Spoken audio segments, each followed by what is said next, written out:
ГСП онлайн. Городские новости сейчас.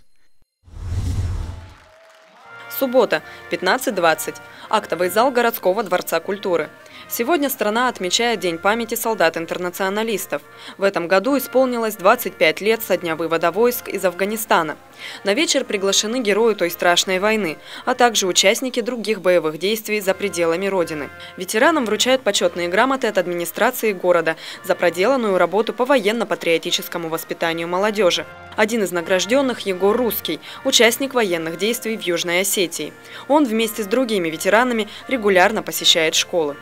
Я считаю, что молодежь сейчас должна знать свою историю и должна, мало того, знать, осмыслять все события, которые произошли хотя бы последние 30 лет. Ветераны отмечают, что сегодня молодежь хочет знать свою историю и открыта для общения с участниками военных событий. Еще 3 воинов-интернационалистов награждают медалями от имени Российского союза ветеранов Афганистана за отвагу и мужество.